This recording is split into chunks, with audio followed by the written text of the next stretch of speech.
Have you ever wondered if one desperate plea could change your entire life? Thomas. Brennan didn't ask himself that question on the morning of December 14, 1889. He was too focused on survival. The temperature had dropped to 18 degrees below zero, and the blizzard that swept across Bitterroot Valley showed no mercy to anything living. Thomas pulled his wool coat tighter as he trudged through knee-deep snow, checking his rabbit traps near the eastern edge of his property. At 35 years old, he'd grown accustomed to solitude. His cabin sat alone at the forest's edge, 15 miles from the nearest neighbor, 20 miles from the town of Stevensville. That's how he preferred it. Alone meant safe. Alone meant no orders to follow. Alone meant no one could hurt him again. But then he heard it, a sound that didn't belong to the wind, faint at first, barely distinguishing itself from the howling storm. A human voice, weak and breaking. Thomas stopped his breath, forming clouds in the frigid air. There it was again. He followed the sound, pushing through a dense cluster of snow-laden pines until he reached a small clearing. What he saw made his blood run colder than the Montana winter. A woman was tied to a fallen tree trunk. Her wrists were bound with thick rope, the kind used for hauling timber. Her clothing, traditional buckskin and cotton, was torn and inadequate for the killing cold. Her black hair hung loose, dusted with snow and ice. Her lips had turned blue. Her fingers, visible through the bindings, showed the early purple signs of frostbite. Beside her lay a wolf-dog hybrid, injured and shivering, but still conscious enough to bare its teeth at Thomas's approach. The animal's loyalty was remarkable. Even dying, it tried to protect her. Thomas moved forward slowly, showing his empty hands. The wolf-dog growled, a sound more desperate than threatening. The woman's eyes fluttered open. For a moment they locked onto Thomas. He saw fear there, raw and ancient. The kind of fear that comes from knowing exactly what men are capable of. She tried to speak, her voice barely a whisper through cracked lips. "Kill me or leave me. Just don't pretend you're different." The words hit Thomas like a physical blow. Not a plea for help, not a cry for mercy. Just a resignation so complete it made his chest tighten. He'd heard that tone before. He'd used it himself once, years ago, when he'd given up hope that anyone would help him. Thomas didn't respond.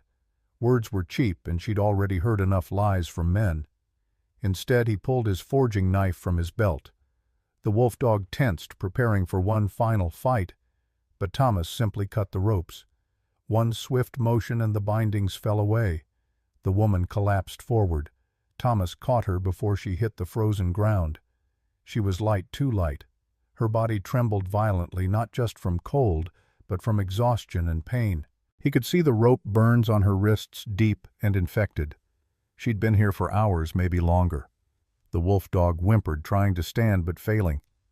Thomas made a decision. He couldn't save them here. The blizzard was intensifying, visibility dropping to mere feet. He had maybe 20 minutes before the storm became truly lethal. Thomas lifted the woman carefully, supporting her weight against his chest. Then he scooped up the injured wolf-dog with his other arm. The animal was heavy, 70 pounds at least, but Thomas was strong from years of blacksmith work. He'd carried heavier loads. He turned back toward his cabin, following his own footprints before the wind erased them completely. Each step was a battle. The woman's breathing was shallow against his shoulder. The wolf-dog's heartbeat felt irregular under Thomas's arm. He pushed forward, counting his breaths to maintain focus. 100 steps, 200, 300. The cabin materialized through the white curtain of snow. Thomas had never been more grateful to see that weathered wooden structure. He kicked the door open and stumbled inside, immediately grateful for the residual warmth from the morning fire. He laid the woman on his bed, the only bed in the single-room cabin. The wolf-dog he placed near the cast-iron stove, quickly stoking the embers back to flame. Within minutes, heat began spreading through the small space. Thomas worked efficiently, methodically.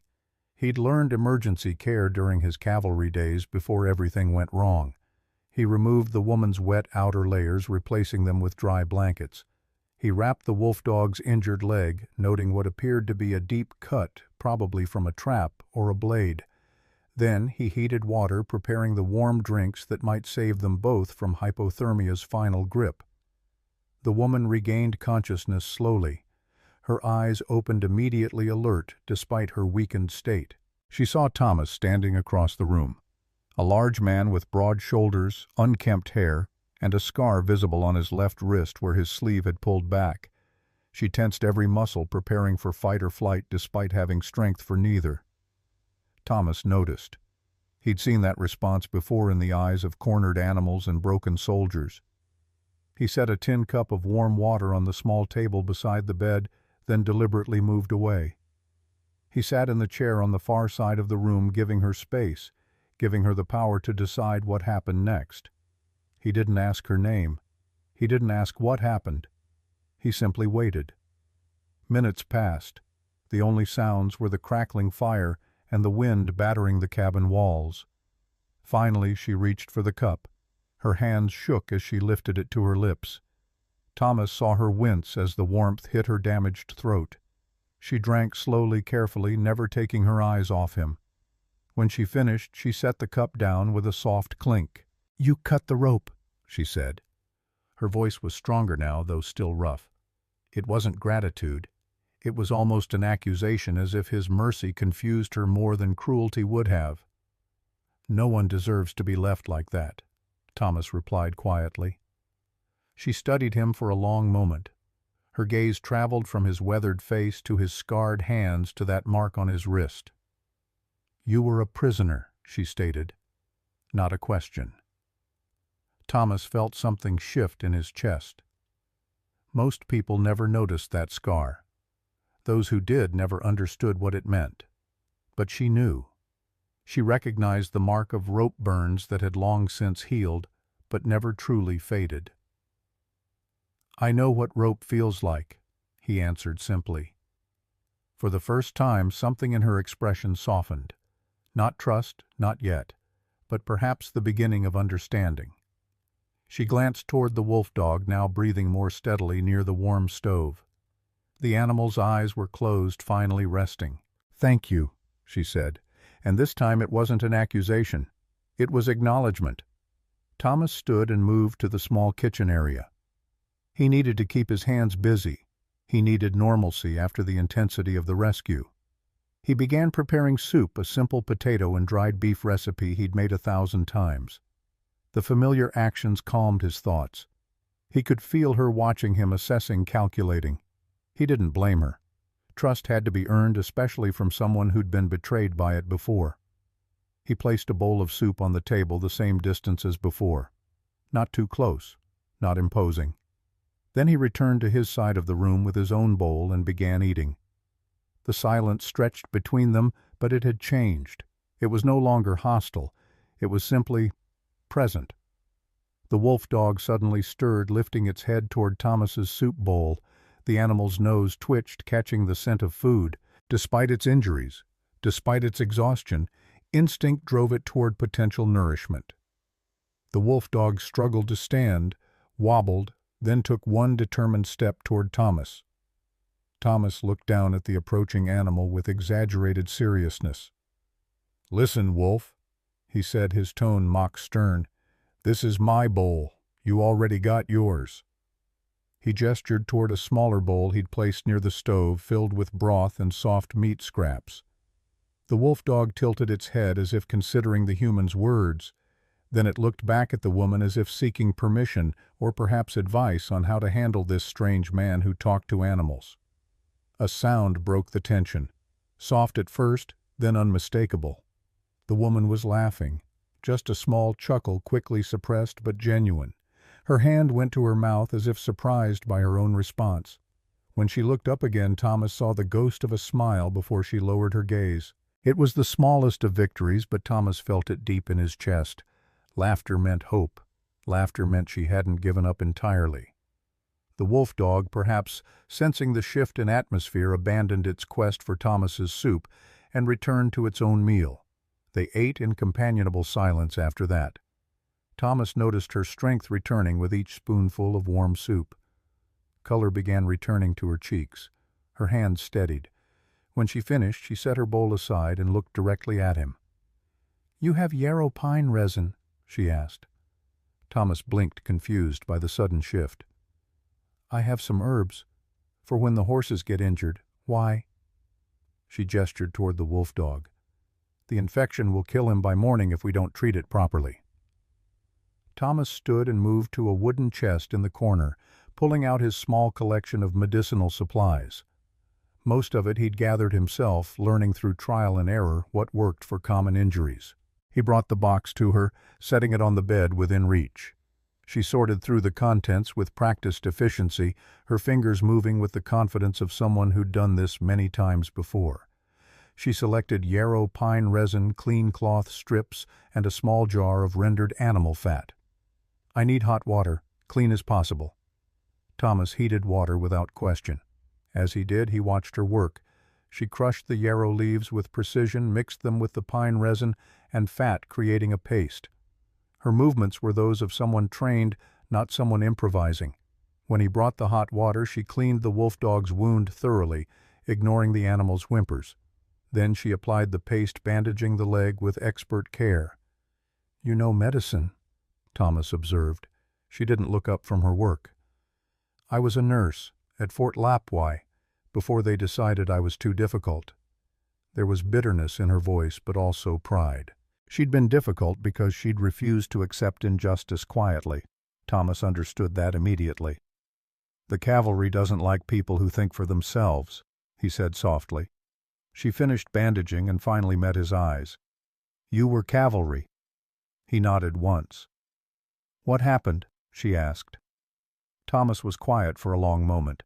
He never talked about this, but something about her, about this moment, about the way she'd trusted him with her truth, made him want to share his own. "Orders I couldn't follow. Punishment meant to teach me obedience. All it taught me was who I never wanted to become." Understanding passed between them. Two people marked by rope. Two people who'd stood against authority and paid the price. Two people who'd survived when others thought they wouldn't. The wolf dog, now properly treated, settled into sleep. Its breathing evened out and the tension finally left its body. The woman leaned back against the wall, exhaustion catching up with her now that the immediate crisis had passed. Thomas retrieved another blanket and approached carefully. "You should rest," he said, offering the blanket. "You're safe here." She took it, her fingers briefly touching his as she did. The contact lasted only a second, but it felt significant. "Why are you helping me?" she asked, her voice barely audible. Thomas considered the question. There were complicated answers involving loneliness and guilt, and the memory of being helpless himself. But he gave her the simple truth. "Because nobody helped me when I needed it." Her eyes glistened, though no tears fell. She nodded slowly, accepting his answer. As Thomas turned to give her privacy, she spoke one more time. "My name is Ayanna, 27 years old enough to know men rarely keep their promises." He looked back, understanding her caution. "Thomas, 35. Old enough to have broken a few myself." He paused. "But not this one." That's all they needed for now.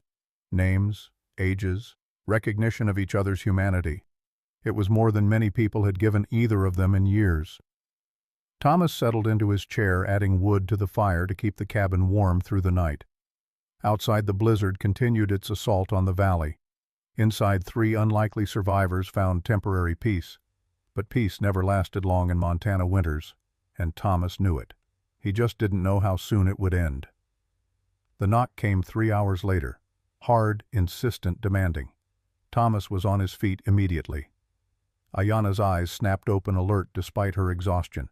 Through the cabin's small window, Thomas saw them. 3 men on horseback, their faces ruddy from cold and anger. Wade Cutler sat in the center, a man in his early 40s with the build of someone who'd spent his life taking what he wanted.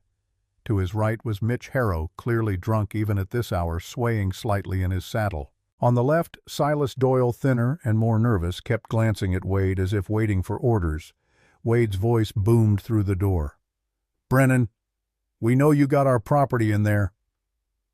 Thomas moved to the door, positioning himself deliberately to block any view of the interior. He opened it just enough to step outside, closing it firmly behind him. The cold hit him like a wall, but he didn't react. He faced the three men with the calm of someone who'd faced far worse. "Gentlemen," Thomas said, his voice neutral. Wade leaned forward in his saddle, a predatory smile crossing his face. "Don't play games, Blacksmith. That squaw attacked us. We're taking her back to Stevensville for trial." Thomas kept his expression carefully blank. "I found a woman tied to a tree, half frozen. That's not attacking. That's surviving." Mitch spat into the snow, his hand moving toward the gun at his hip. "She interfered with our business. Attacked us when we were dealing with a wolf. We got rights." "Your business of what?" Thomas asked quietly. "Killing animals for sport in a blizzard?" Wade's smile disappeared. "You're picking the wrong side, Blacksmith. You're new here. You don't understand how things work. That land you're sitting on, that's prime territory. Valuable. And you're making enemies you can't afford." There it was. The real reason. This wasn't about Ayanna attacking them.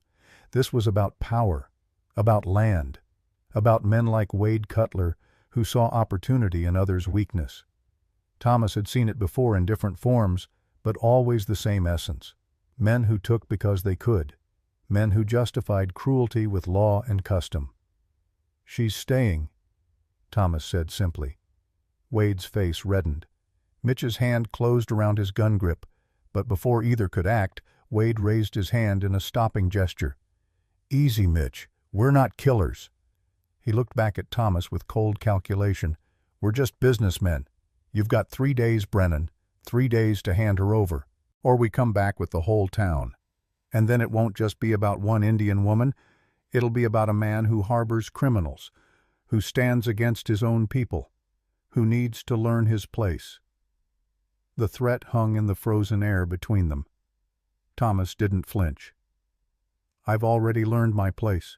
Right here. On my land. Protecting people who need it." Wade's smile returned, but it had no warmth. "This land won't be yours much longer. Not when the town knows what you're doing. 3 days, Brennan. Think carefully." The three men turned their horses and rode off, disappearing into the swirling snow. Thomas stood there for a moment longer, letting the cold clear his head. Then he went back inside. Ayanna was standing by the window. She'd heard everything. Her face was composed, but Thomas could see the tension in her shoulders, the way her hands gripped the window frame. "You should let me go," she said quietly. "They'll kill you." Thomas moved to the stove, adding more wood. "They already tried to kill me once. I'm still here, and you're staying." Ayanna turned to face him fully. "Why? You don't know me. You don't owe me anything." Thomas looked at her directly. "Maybe not. But I know Wade Cutler's type. Bullies who hide behind law and money. I know what happens when good people do nothing. I've been on both sides of that equation, victim and bystander. I won't be on the wrong side again." She searched his face, looking for deception or hidden motives. Thomas let her look. He had nothing to hide from her. After a long moment, she nodded slowly. "What happens in 3 days?" "We figure that out," Thomas said. "Starting now. I know someone who can help. Reverend Gray in Helena, 80 miles north. But getting there, that's going to be the hard part." "Through Stevensville?" Ayanna asked. "Where they're waiting?" "No," Thomas replied, moving to a rough map tacked to the wall. "Through Lolo Pass." Ayanna's eyes widened. "In December, that's suicide." "That's—" "Maybe," Thomas acknowledged. "But it's better than waiting here for them to come back with reinforcements. We have 3 days to prepare, to gather supplies, to plan a route. Can you ride?" "Yes." "Can you shoot?" She hesitated, then nodded. "My father taught me, before the soldiers took him." Thomas heard the story behind those words, the Nez Perce War of 1877, the long flight toward Canada, the families torn apart, the children who became orphans. He didn't ask for details. If she wanted to share, she would in her own time. "Then we have a chance," Thomas said. Not a great one, but a chance. Outside, the wind howled its agreement, or perhaps its warning. The blizzard showed no signs of stopping. But inside Thomas Brennan's cabin, two people who'd given up on hoping began to plan for something neither had expected to find again. A future, however uncertain, however dangerous. A future where they weren't alone anymore. 3 days until Wade Cutler returned with the weight of the town behind him. 3 days to prepare for a journey through one of Montana's most dangerous mountain passes in the deadliest season. 3 days to transform from victims into something else entirely. Thomas looked at Ayanna. She looked back. And in that moment, both of them understood something fundamental had changed. They weren't running away. They were moving toward something. Toward justice. Toward truth. Toward whatever came next. Together. The first night passed in tense silence. Thomas kept watch by the window while Ayanna slept fitfully, her hand never straying far from the knife he'd given her. Kohana, as she'd named the wolf dog, recovered faster than expected. By dawn, the animal was standing on all fours, testing its bandaged leg with cautious weight. The storm had finally broken, leaving behind a world transformed into endless white. The temperature hadn't improved. If anything, it had dropped further. Thomas estimated 20 below zero, cold enough to kill an unprepared traveler in hours. They began preparations immediately. Time was a luxury they didn't possess. Thomas gathered supplies from his modest stores: dried meat, hardtack biscuits, coffee, blankets thick enough to withstand mountain nights. He checked his rifle cleaning and oiling the mechanism with practiced efficiency. Ayanna watched him work, and he felt her assessment. She was measuring him, still deciding if this alliance could truly be trusted. "We'll need more than that," she said, finally breaking the morning quiet. Thomas looked up from his work. "What else?" She moved to the window, studying the landscape with eyes that understood wilderness in ways he never would. "The pass will be worse than this. We need snowshoes, extra rope, flint and steel wrapped in waterproof oilcloth, and we'll need to cache supplies along the route in case we have to turn back." Thomas felt a spark of respect ignite in his chest. She wasn't just a passenger in this escape. She was a partner with skills that might save both their lives. "You've traveled in winter before." "My people traveled in all seasons," Ayanna replied. "When you're always moving, you learn or you die." There was no self-pity in her voice, just fact delivered with the weight of experience. They spent the day gathering and organizing. Thomas fashioned crude snowshoes from bent willow branches and leather strips. Ayanna sorted through his herb collection, selecting what could serve as medicine on the trail. She found yarrow willow bark for pain-dried moss for wound packing, and pine needles rich in nutrients that could prevent scurvy on a long journey. Together they worked in a rhythm that felt surprisingly natural, two people accustomed to solitary work, learning to coordinate their efforts. As afternoon shadows lengthened, Thomas began preparing their evening meal. He'd shot a rabbit that morning, and now he skinned and cleaned it with efficient movements. Ayanna tended the fire, adding wood in careful amounts to maintain steady heat without waste. Kohana watched them both, the wolf dog's yellow eyes tracking every movement with the intelligence of a creature that understood its survival depended on these humans. "Tell me about Wade Cutler," Ayanna said as they ate. "Why does he want your land?" Thomas chewed slowly, considering his answer. "There's copper here. Not a rich vein, but enough to be valuable. I discovered it accidentally last spring while digging a new forge pit. I didn't tell anyone, but Wade has ways of finding things out. He's been pressuring me to sell since August. I refused. Then you happened." "I'm convenient," Ayanna said bitterly. "An excuse to force you out." "You're a person," Thomas corrected gently. "What happened to you isn't convenient for anyone except Wade. He's using a tragedy to serve his greed." Ayanna set down her food, her appetite apparently gone. "3 men caught me near the ridge 2 days ago. I was tracking Kohana. He'd been injured by one of their traps. When I found him, they were there. Mitch was about to shoot him for the pelt. I stopped them." "How?" Thomas asked. "I had a rifle. I fired a warning shot, told them to leave the wolf alone." She smiled without humor. They didn't appreciate a woman, especially an Indian woman, giving them orders. Wade said I attacked them, said I was crazy and dangerous. They tied me up, left me there, said the cold would teach me a lesson about knowing my place. The casual cruelty of it made Thomas's jaw tighten. He'd seen this pattern before. Powerful men creating narratives that justified their actions, twisting victims into villains, using law and custom as weapons against those who couldn't fight back through official channels. "They underestimated you," he said finally.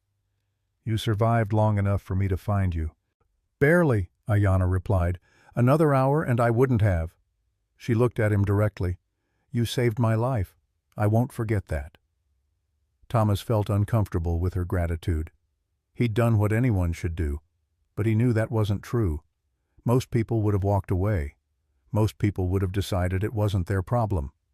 He'd been like that once before the cavalry taught him the cost of looking away. "We save each other now," he said. "Survival isn't a debt. It's a partnership." Something shifted in Ayanna's expression. Not quite trust, but perhaps the beginning of it. She nodded slowly, accepting his words. Night fell fast in Montana winters. One moment the world held gray light. The next it plunged into darkness so complete it felt solid. Thomas secured the cabin, checking every shutter and door seal. They couldn't afford gaps that would leak precious heat. Ayanna banked the fire for the long night ahead. Kohana positioned himself between them and the door, a guardian despite his injuries. Thomas was checking his rifle one final time when Kohana's low growl shattered the peace. The animal's hackles rose, ears pinned back. Thomas moved to the window instantly. At first he saw nothing but darkness and snow. Then movement caught his eye, shapes emerging from the tree line. Not 3 men this time, 5, maybe 6. "They're early," Thomas said, his voice tight. Ayanna was already moving, gathering their half-prepared supplies into a pack. "The back window. Can we fit through?" Thomas had reinforced that window last year, making it too small for most men to enter. But Ayanna was smaller, and desperate times called for improvisation. "Maybe. But where do we go? They'll track us in fresh snow." "Not if we give them something else to track," Ayanna replied. She grabbed a blanket and tore it into strips, fashioning quick wraps for their boots that would confuse their footprints. "Old trick. Won't fool them for long, but it might buy us minutes." Minutes might be all they needed.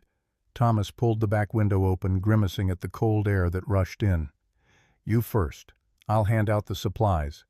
"No," Ayanna said firmly. "We go together or not at all. They'll burn this cabin if they think we're inside. You can't stay." She was right, and Thomas knew it. He could see torches now through the front window. Mitch's drunken voice called out, slurred but menacing. "We know you're in there. Brennan Wade's given us permission to bring you both in, dead or alive. Don't matter much to him." Thomas made a split-second decision. He grabbed their essential pack, his rifle, and Ayanna's hand. "Go. Now." They squeezed through the narrow window, Thomas grateful for Ayanna's quick thinking with the boot wraps. Kohana followed the wolf dog, moving with surprising grace despite his injury. They landed in deep snow behind the cabin, the cold stealing their breath. Thomas could hear the men at the front door now hammering against the wood. "The storage shed," Thomas whispered. "We can circle around, get to the horses." They moved as quickly as silence allowed. The snow muffled their footsteps, but every crack of frozen branch beneath their weight sounded like a gunshot to Thomas's ears. Behind them he heard the cabin door splinter. Shouts of confusion as the men found it empty. They had seconds, maybe a minute, before someone thought to check the perimeter. The storage shed loomed ahead, dark and silent. Thomas's 2 horses stamped nervously inside, sensing danger. He and Ayanna worked with desperate efficiency, saddling both animals, securing their supplies. Kohana pressed close to Ayanna's leg, the wolf dog's instincts screaming danger. Then light bloomed behind them, orange and terrible. Thomas turned to see flames erupting from his cabin's roof. Mitch's laughter carried across the snow. "Burn them out. That'll teach them. Rage flooded Thomas's chest, hot and overwhelming. Everything he'd built, his forge, his tools, his home, all of it consumed by fire and hate. But Ayanna's hand on his arm stopped him from doing something foolish. "We're alive," she said quietly. "That's what matters.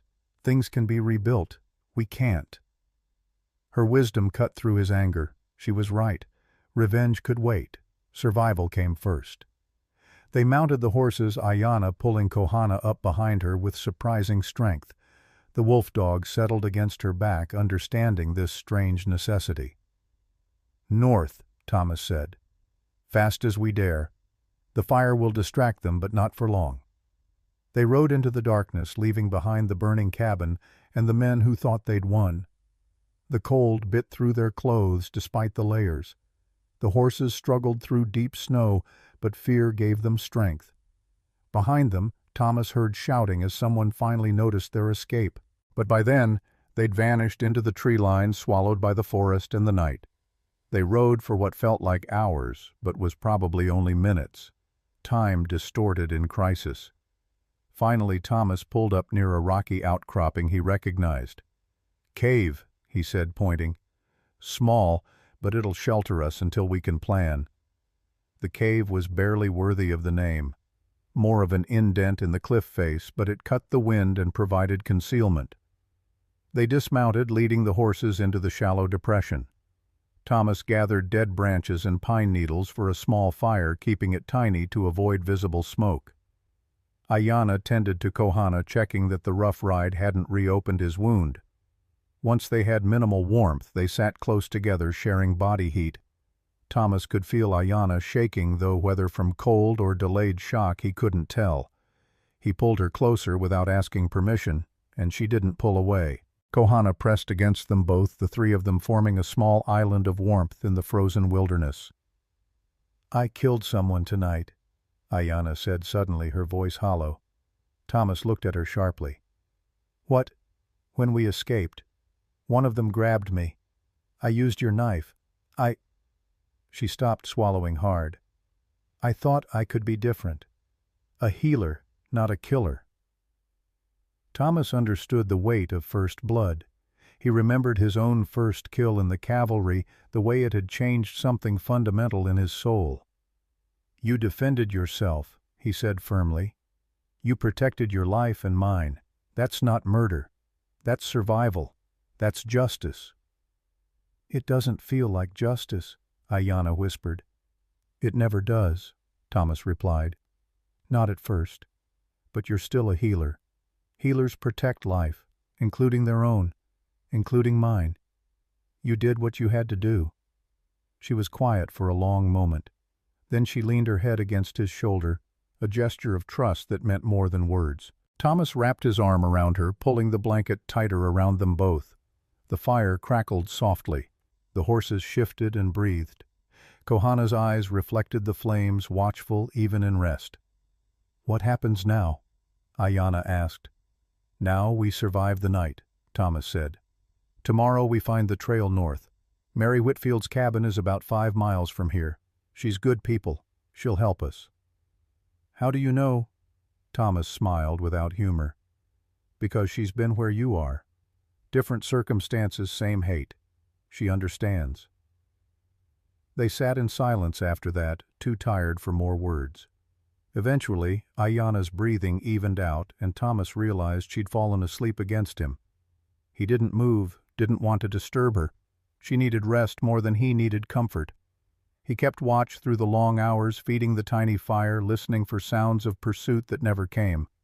The men had probably assumed they'd fled south toward civilization. They wouldn't expect desperate fugitives to head north into worse conditions. Dawn came slowly, turning the sky from black to gray to pale gold. Thomas gently woke Ayanna. Her eyes opened immediately, alert despite exhaustion. No confusion about where she was or what had happened. Survival instincts ran deep in her. They ate a cold breakfast of dried meat and hard biscuits, saving their fire-cooked food for when they had more time. The horses ate handfuls of grain from their limited supply, and Kohana got the last of the rabbit from the previous night. "We move in 20 minutes, Thomas said, checking the sky. Snow's coming again. That'll cover our tracks but make travel harder. Ayana nodded, already packing their minimal camp. She moved with efficiency born of necessity, every action purposeful. Thomas found himself studying her, seeing past his initial impression to the strength beneath. She'd lost everything, been tortured, escaped death multiple times in 2 days, and still she functioned with clear purpose. That kind of resilience couldn't be taught.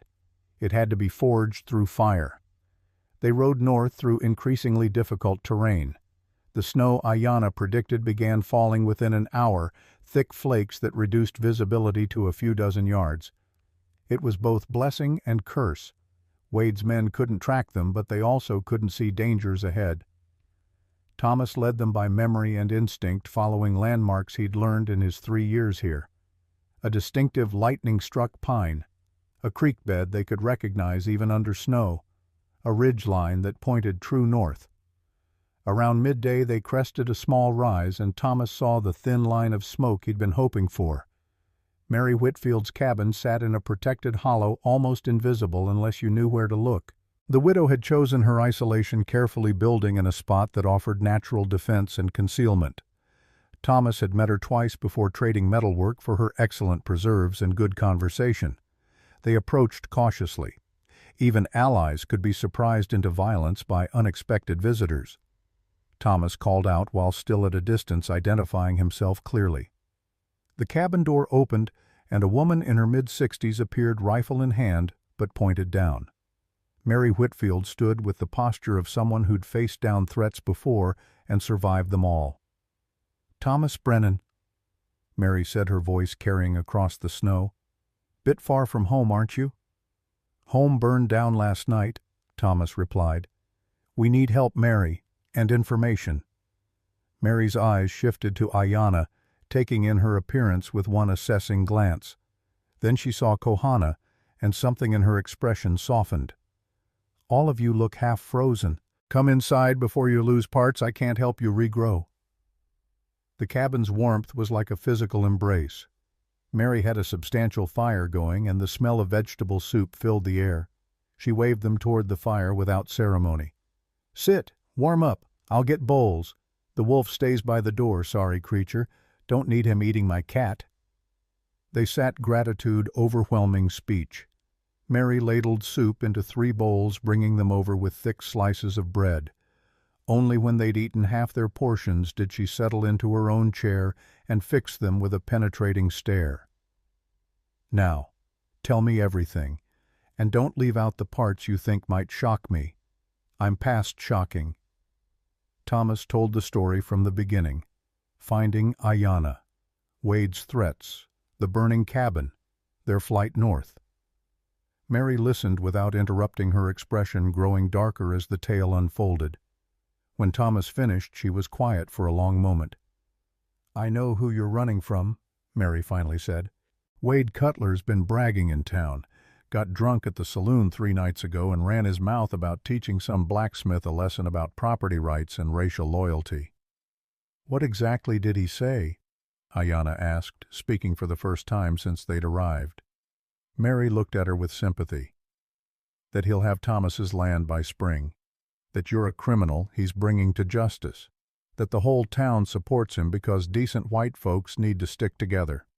She paused. "But that's not the whole truth, and some of us know it." "What is the whole truth?" Thomas asked. Mary stood and moved to a small desk, pulling out a folded paper. "Wade's been buying up land cheap all over this valley, forcing people out through threats and intimidation. Your land has copper, Thomas. Small vein, but valuable enough. Wade found out somehow. He's been planning to take it for months. This situation with Ayana," Mary gestured at the woman, "that's just opportunity. Frame her, force you to flee, claim the land as abandoned. It's not about justice, it's about money." Ayana's hands clenched around her soup bowl. "So, I'm just convenient." "No," Mary said firmly. "You're a victim of the same greed that's been destroying this valley for 2 years. Wade's hurt a lot of people. Driven out 3 families I know of. Burned a barn belonging to a man who wouldn't sell. He's careful, always has some legal justification, but everyone knows what he really is. Thomas felt the pieces clicking into place. Why hasn't anyone stopped him? Because people are scared, Mary replied. And because Wade has friends. Sheriff Hayes is a good man, but he's got a wife and 2 daughters. Wade made it clear what could happen to them if Hayes interfered. The merchants in town depend on Wade's business. The judge is his brother-in-law. Wade's built a system where crossing him costs more than most people can afford. But you're telling us this, Ayanna observed. Why? Mary smiled sadly. Because my mother was Cherokee. I know what it's like. And because I'm old enough not to care what Wade Cutler thinks of me, he can't threaten what I don't have. She pulled something from her pocket, a silver ring carved with intricate patterns. This was my mother's. You wear it, child. You remember you're not alone in this world, even when it feels like you are. Ayanna took the ring with shaking hands. For the first time since Thomas had found her, he saw tears in her eyes. She slipped the ring onto her finger, and it fit perfectly. Thank you, she whispered. Mary nodded briskly, emotion handled and set aside. Now, Reverend Gray and Helena is your best bet. But you can't go through Lolo Pass. Too dangerous this time of year. There's another way, the old Nez Perce Trail, longer but safer if you know it. Ayanna looked up sharply. That trail goes through hidden camps, my people's camps. Exactly, Mary said. They'll help you, if you can find them. If they remember you, if they don't shoot first and ask questions later. She looked at Kohana. Your wolf will know the way. Animals always do. It was a gamble built on gambles, but staying here meant eventual capture. Wade wouldn't stop, and his reach extended further than they'd realized.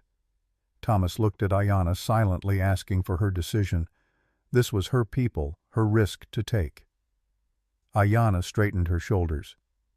We try for the camps. I left them 12 years ago after Bear Paw. They might see me as a traitor, but we have no choice. Mary stood. Then you'll need supplies I can provide, and information. She moved around the cabin gathering items. Dried meat, extra blankets, a detailed map she'd drawn herself. The first camp moves, but it's usually within 3 miles of Lolo Creek's North Fork. Look for 3 pines growing from one root. That's the marker. Approach from the east with hands visible. Don't speak until spoken to. And for the love of heaven, don't make sudden moves. They spent the rest of the afternoon preparing. Mary insisted they sleep for a few hours, taking turns on watch. Thomas took the first shift, sitting by the window with Mary's rifle across his lap. He watched the snow fall, thinking about everything that had changed in 48 hours. He'd been alone, bitter, hiding from a world that had broken him. Now he was responsible for another life, possibly about to lead Ayanna into danger worse than what they'd escaped. But when he looked at her sleeping form, peaceful for the first time since he'd found her, he knew he'd make the same choice again. Some things mattered more than safety. Some people deserved protection regardless of cost. His father had taught him that before the famine took him. The cavalry had tried to beat it out of him, but it remained stubborn and true, the core of who Thomas Brennan actually was beneath all the scars. They left at dusk, Mary pressing a package of food into Ayanna's hands with whispered blessings. Kohana led the way, nose to the ground, following scents only he could detect. The wolf dog moved with purpose, and Thomas chose to trust that animal instinct. They had 40 miles of dangerous territory ahead. Winter at its worst. Pursuers behind them. Uncertain allies ahead. But they rode together, 3 souls bound by circumstance and growing trust toward whatever dawn would bring. The second night found them deep in territory Thomas had never seen. The landscape transformed from rolling foothills to steep ravines carved by ancient water. Pine forests, thick enough to block moonlight, created corridors of absolute darkness between patches of snow-reflected starlight. Kohana moved with increasing confidence, following invisible trails that only his wolf heritage could detect. The animal would pause occasionally, testing the air, then change direction with decisive purpose. Thomas had long since stopped questioning the wolf dog's choices. Whatever Kohana sensed, it kept them moving forward when Thomas's own navigation skills would have failed. Ayana rode with quiet tension, her eyes constantly scanning the darkness. Thomas recognized the signs. She was returning to places that held memories both precious and painful. The Nez Perce had fled through this region 12 years ago, pursued by the United States Army in a conflict that ended with surrender just 40 miles from the Canadian border. 1,000 miles of fighting retreat. Families torn apart, children orphaned, warriors killed defending people who had never wanted war in the first place. Ayana had been 15, old enough to remember everything, young enough to carry those memories into a future that never seemed to offer healing. Around midnight, Kohana stopped abruptly. His ears swiveled forward, body going absolutely still. Thomas reined in his horse immediately, hand moving to his rifle. Ayana did the same, her movements fluid and practiced. They waited in silence, barely breathing, as Kohana tested the air with systematic precision. Then the wolf dog's tail wagged once. Not danger. Something else. Movement in the shadows ahead. Thomas's finger touched the trigger, not pulling, but ready. Then shapes emerged from the darkness. Not animals. Men. 4 of them, appearing so suddenly they might have materialized from the snow itself. They wore winter clothing that blended perfectly with the environment, and each carried a bow with arrow nocked. The bows weren't drawn, but the threat was clear. One wrong move and 4 arrows would fly before Thomas could fire a single shot. The man in front stepped forward slightly. He was perhaps 30 years old, lean and hard, with the build of someone who lived by physical prowess.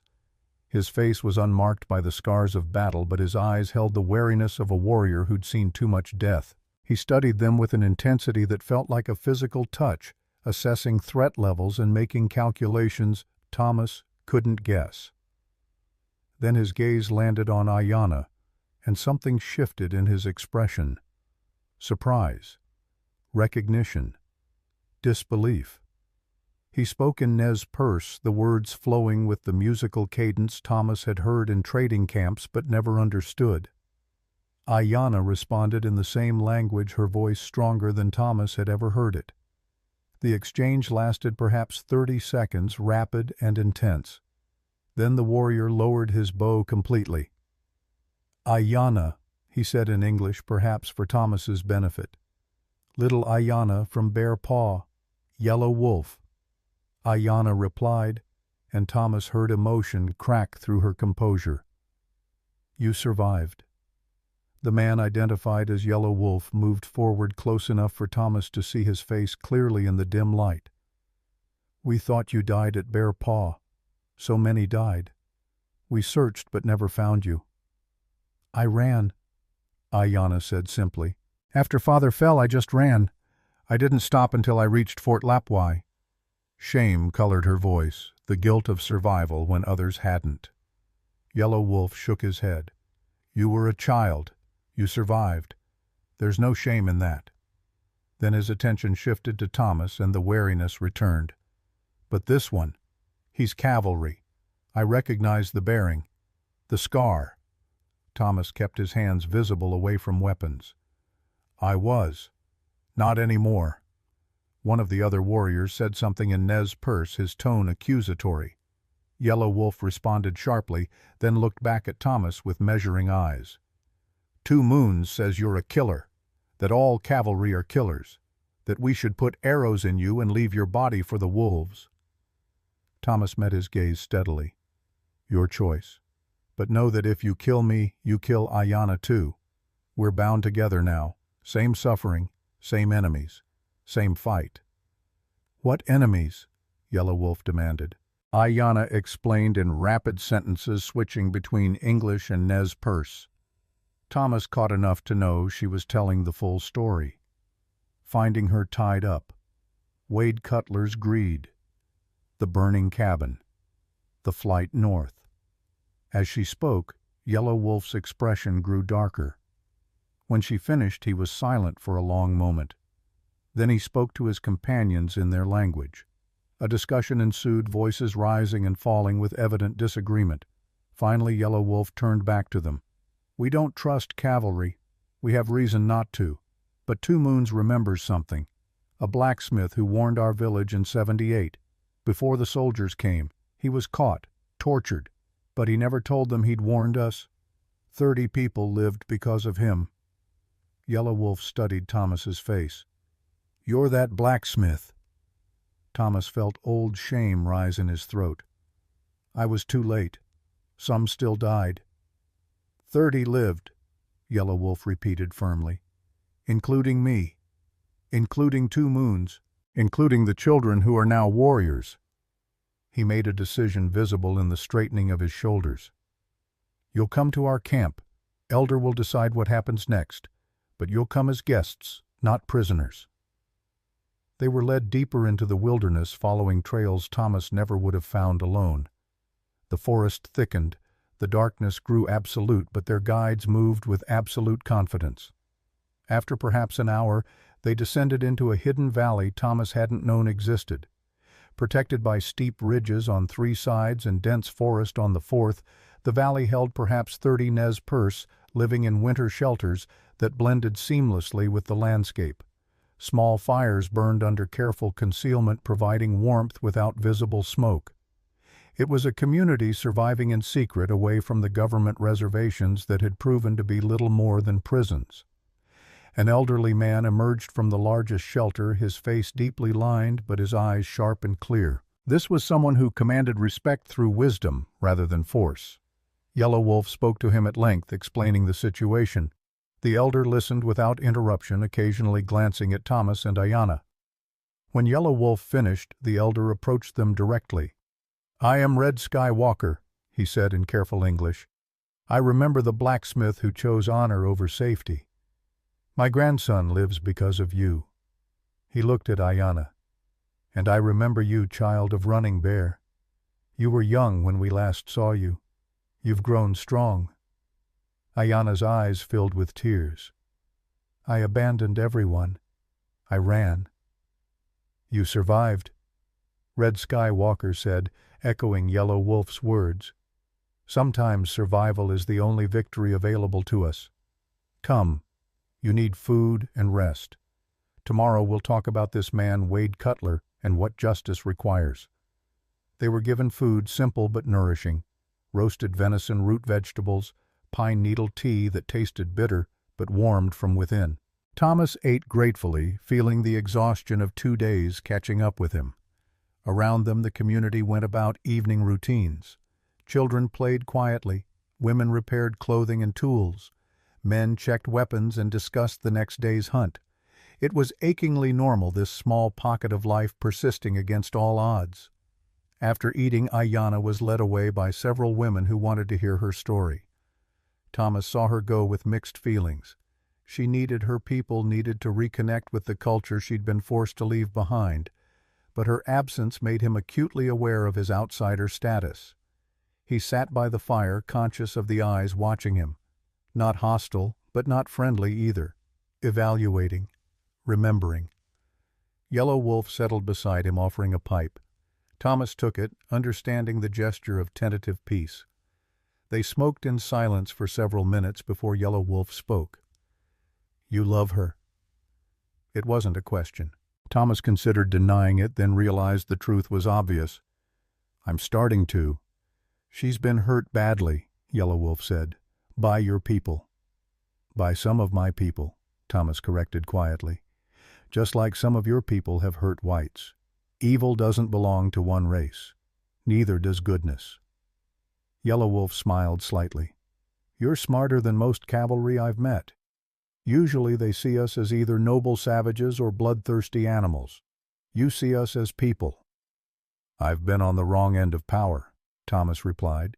"Makes it easier to recognize when others are suffering the same." They talked through the evening, sharing stories carefully.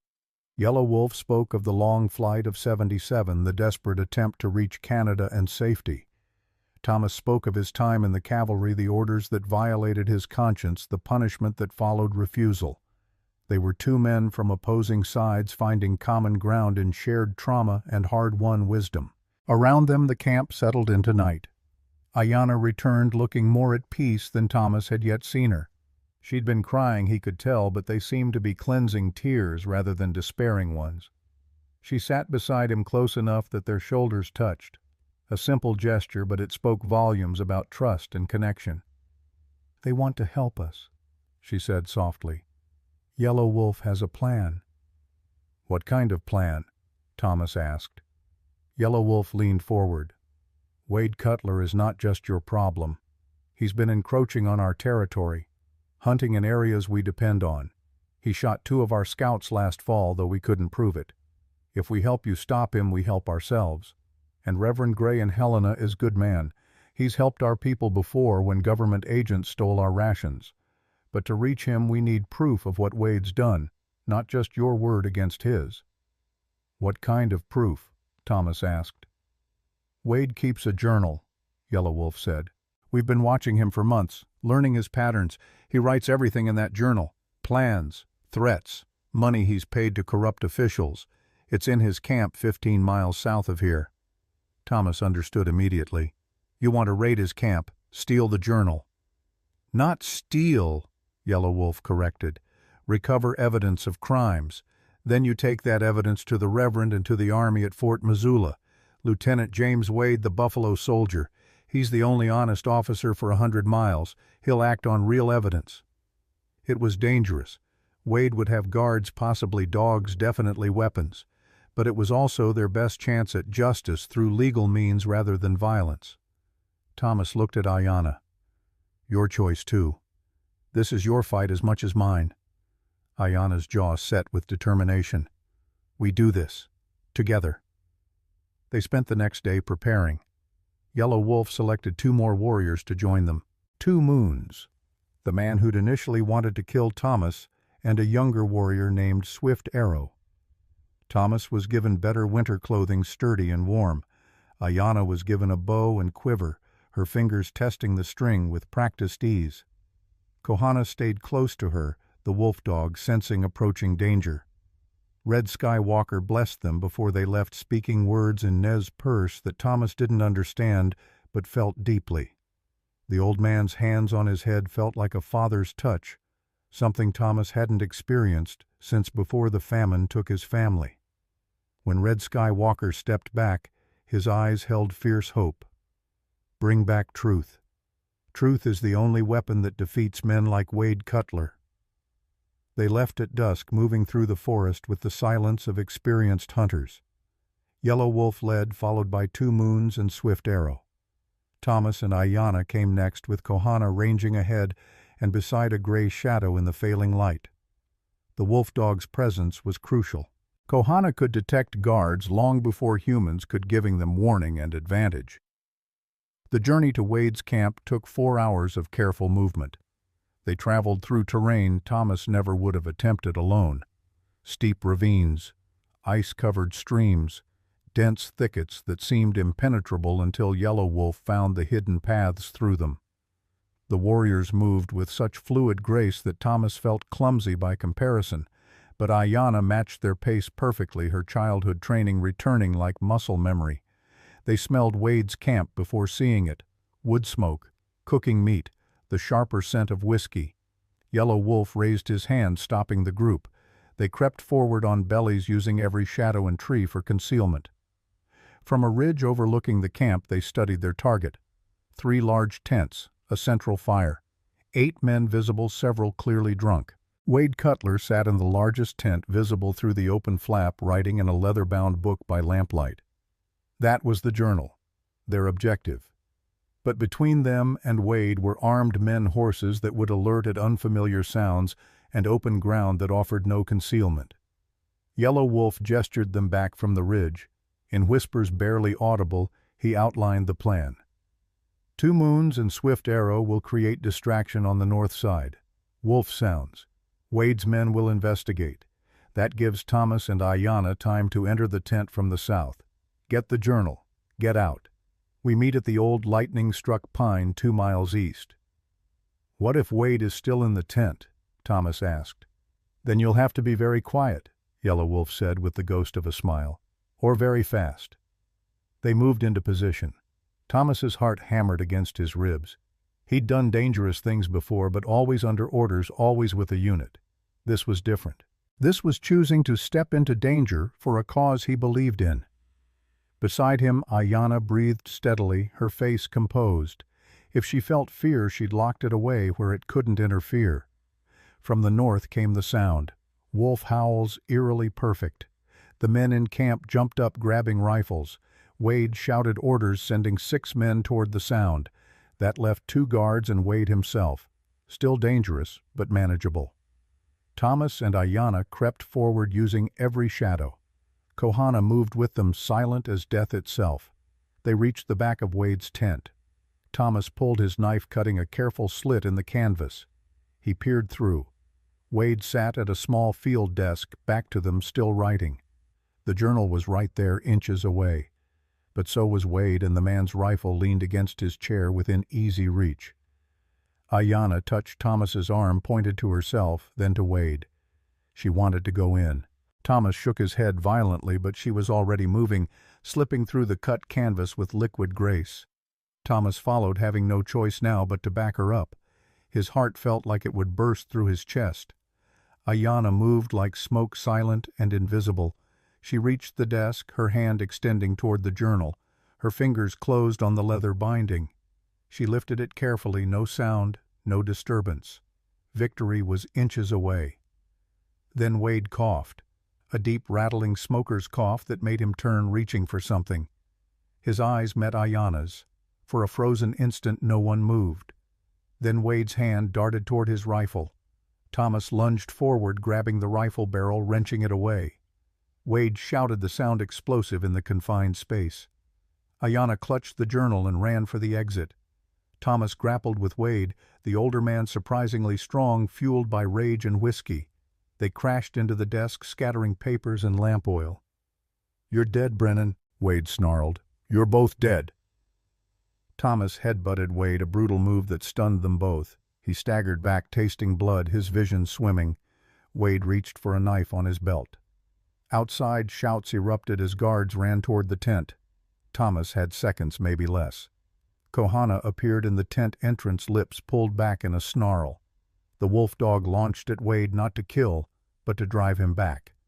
Fangs snapped at Wade's arm, forcing him to drop the knife. Thomas scrambled for the exit, Kohana backing away with him still snarling. They burst out into chaos. The 6 men who'd gone north were returning, alerted by Wade's shouts.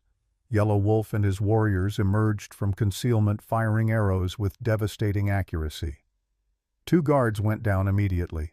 The others scattered, seeking cover. Thomas grabbed Ayanna's hand and ran. Behind them, Wade's voice rose in a scream of fury. "After them, I want them dead. All of them." Gunfire erupted, bullets whipping past close enough to feel. Thomas zigzagged, pulling Ayanna with him. An arrow hissed past his ear. Swift arrow appearing beside them, providing covering fire. They reached the tree line and plunged into darkness, branches whipping their faces, snow dragging at their feet. They ran for what felt like hours, but was probably minutes. Behind them, pursuit crashed through the forest, men shouting coordinates and threats. But Yellow Wolf knew this territory. He led them through a maze of game trails and rocky passages that confused pursuit. Gradually, the sounds behind them faded. Either Wade's men had lost the trail or given up in the dangerous darkness. At the lightning-struck pine, they regrouped. Two Moons had a shallow cut on his arm. Swift Arrow was limping slightly. But everyone had survived. Most importantly, Ayanna still clutched Wade's journal, its leather binding now stained with Thomas's blood from his split lip. Yellow Wolf examined them all with concern. "Thomas, you're bleeding." "Doesn't matter," Thomas replied, his voice thick. "We got it. We got the proof." Ayanna opened the journal carefully. Even in the dim moonlight, they could see pages filled with Wade's cramped handwriting, dates, names, amounts of money, plans laid out in incriminating detail. It was everything they needed. Yellow Wolf read over her shoulder, his expression growing darker with each page. "This is evil," Yellow Wolf said quietly. "Pure evil dressed in business language. He's destroyed lives for profit. hurt women, threatened children, all written down as if it's normal business. "It probably is to him," Thomas said. "Men like Wade don't see themselves as evil. They see themselves as winners, and everyone else as obstacles or resources." Ayanna closed the journal, holding it against her chest like something precious. "This ends him. This proves everything." "If we can get it to people who'll act on it," Thomas cautioned. "Wade has influence, friends in power. This journal is dangerous to him, which makes us dangerous. He'll hunt us harder now." "Then we move faster," Yellow Wolf said. "Fort Missoula is 40 miles west. If we ride hard, we can make it in 2 days, maybe less if we don't stop." They had no horses, having approached Wade's camp on foot. But the Nez Perce camp had horses, and Red Sky Walker would provide them. They started the long walk back, exhaustion making every step feel like climbing mountains. But they had the journal. They had proof. They had hope. As dawn broke over the mountains, painting the snow in shades of rose and gold, Thomas looked at Ayanna walking beside him. Her face was set with determination, her stride never faltering despite the night they'd endured. She caught him looking and smiled, a real smile that transformed her face into something luminous. "What?" she asked. "I thought I'd lost the ability to hope," Thomas said, "but you've brought it back." Ayanna reached out and took his hand, squeezing once. "We've brought it back. Together." They walked hand in hand through the brightening morning with Yellow Wolf and his warriors around them, with Kohana ranging ahead and with a journal full of truth pressed between them. The hardest parts still lay ahead. The journey to Fort Missoula, the confrontation with authorities who might not want to believe them, the final reckoning with Wade Cutler. But for this moment, walking through fresh snow under a clearing sky, Thomas allowed himself to feel something he hadn't felt in years. Not just hope, something deeper. Purpose. The sense that his life finally meant something beyond mere survival, that he could stand for justice and perhaps with the woman whose hand he held build something worth fighting for. They reached the Nez Perce camp by mid-morning, exhausted but victorious. Red Sky Walker met them at the valley entrance, his ancient eyes reading the success in their bearing before anyone spoke. Yellow Wolf presented the journal with formal reverence, explaining what it contained. The elder opened it carefully, his weathered fingers tracing lines of Wade's handwriting. As he read, his expression shifted from curiosity to disgust to righteous anger. "This man has no soul," Red Sky Walker finally said, closing the journal. "He treats people like animals, no worse than animals. Animals he might respect for their strength or cunning.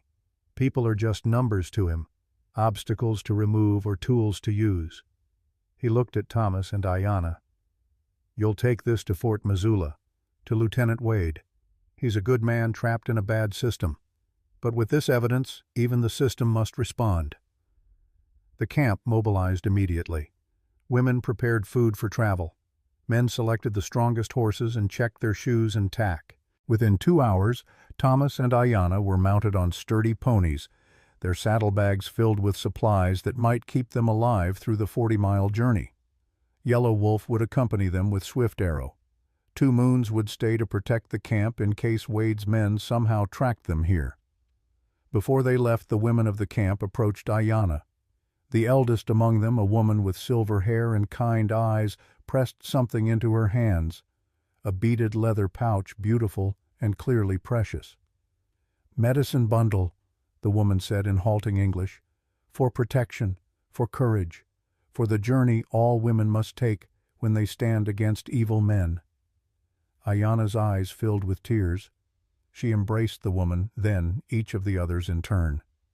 Thomas saw her shoulders shake with silent sobs, releasing 12 years of isolation and grief.